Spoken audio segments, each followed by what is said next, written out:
So Deontay Wilder and Francis Ngannou could be next, but does Francis Ngannou have a chance?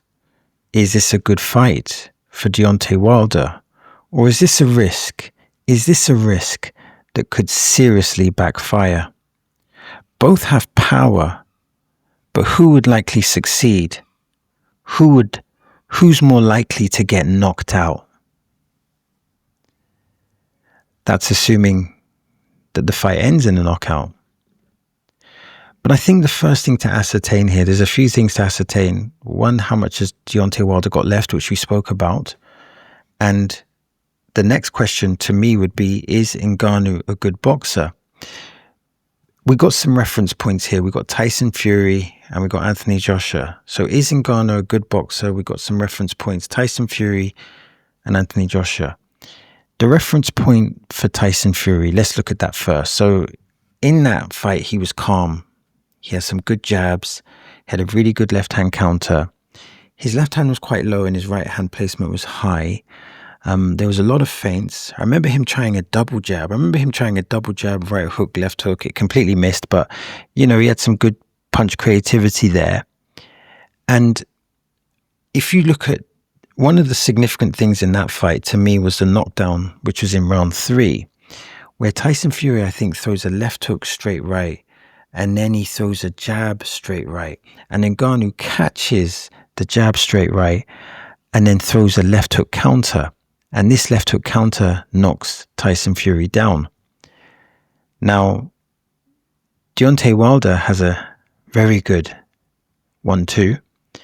And the question, I guess, would be, if Deontay Wilder throws a 1-2 like that, would Ngannou be able to execute in the same manner? Because a 1-2 from Tyson Fury, power-wise, is different than a 1-2 from Deontay Wilder. But I think in that fight, Ngannou showed that he has a good level of understanding with regards to boxing, that he has a passion with regards to boxing, and the transition from MMA to boxing isn't that spectacular, because Ngannou, from my understanding, within the MMA context, within the MMA universe, has got good hands. He's a good puncher.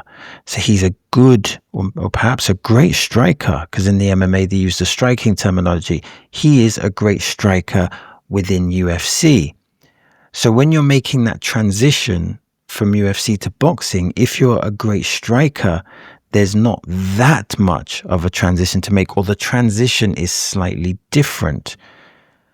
Ngannou showed to me good boxing intelligence against Tyson Fury. He was competitive in that fight. Some people thought he won that fight.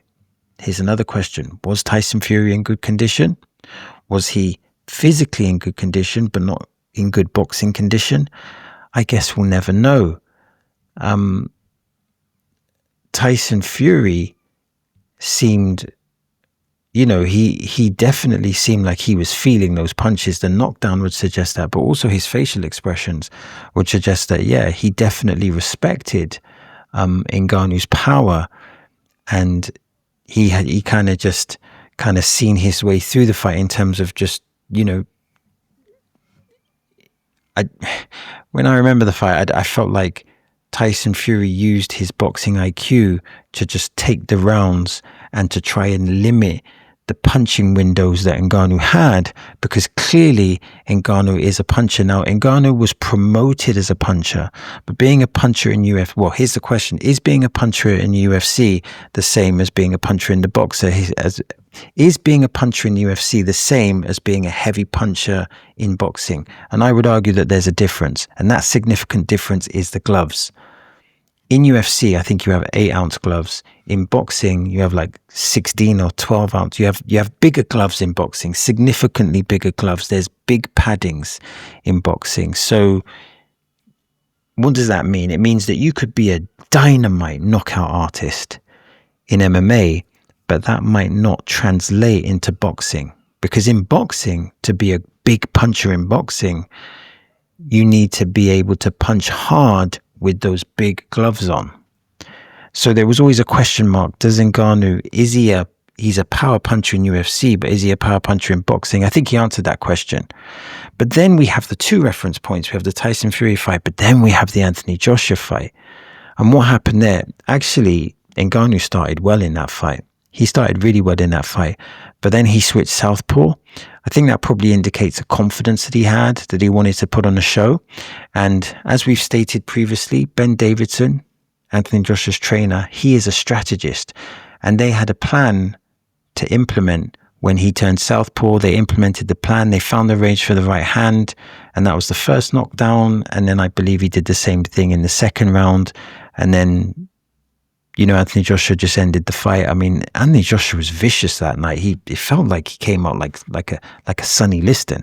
And when people remember Sonny Liston, they remember the Sonny Liston that fought Muhammad Ali. I'm not talking about that Sonny Liston. I'm talking about the Sonny Liston that was feared, and the Sonny Liston that that was brutal. Anthony Joshua really was on his job that night. It was a different type of Anthony Joshua. Hopefully he can bring that Anthony Joshua back in his next fight. But anyway, so we got those two reference points. Now, with Deontay Wilder, we got various reference points. You got the Deontay Wilder that fought Stiverne the first time and the second time. The first one, he faced a contender that could take his power, but he was able to go through adversity, so he gets the heart check. The second fight, he just obliterates Stiverne. Now, is that because Stiverne wasn't in the shape he should have been? Who knows? But again, there's that reference. Then we got the Tyson Fury reference. You got the first fight, which was relatively competitive. I mean, it looked like Deontay Wilder knocked Tyson Fury out in that last round, which was, to this day, I don't know how Tyson Fury got up. So you could see that phenomenal punch power in the first fight. But then there's a second fight, Tyson Fury dominated. And in the third fight, it was like a shootout. So again, in the first and third fight, you got a Deontay Wilder that's more than capable of knocking out a certain level of opposition and competing on the elite level. But then you got the Joseph Parker fights and you got the Zhilei Zhang fights, and you're just kind of scratching your head thinking, Deontay Wilder is showing that he is unable to adapt when he gets into difficult spots. He was in a difficult spot with Joseph Parker and he simply did not adapt. He needed to make adaptations. He needed to find a way to open the door. He needed to up his output. He needed to be more creative in his punching output, and he just didn't do it. And again, with Zhilei Zhang just kind of hunted him and then knocked him out. He wasn't able to adapt. And I guess the question will be, with Ngannou, is Ngannou good enough? Is Ngannou a good enough fighter to knock out Deontay Wilder? The Deontay Wilder that fought Joseph Parker and the Deontay Wilder that fought Zhilei Zhang, I think Ngannou has a significant chance against that fighter, because that fighter just doesn't seem to have the confidence, doesn't seem to have that that nasty intent to really, go out there and punch with real venom.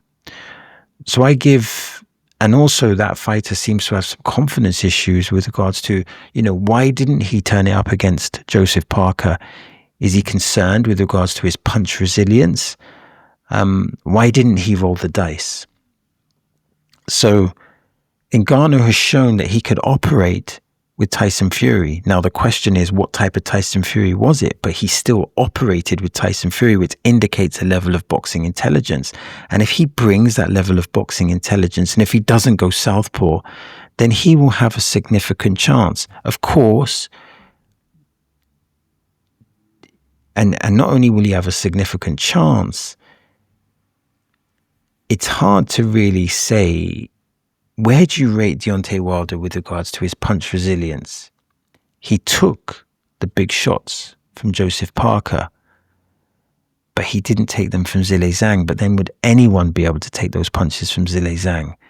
He was stopped in the second Tyson Fury fight, and he was stopped in the third fight, but he took a lot of punches in those fights. And you could argue that anyone would have been stopped in those circumstances.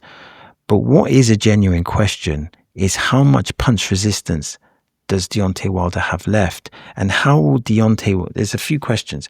How will Deontay Wilder deal with the counter left hook and the short left hook from Ngannou?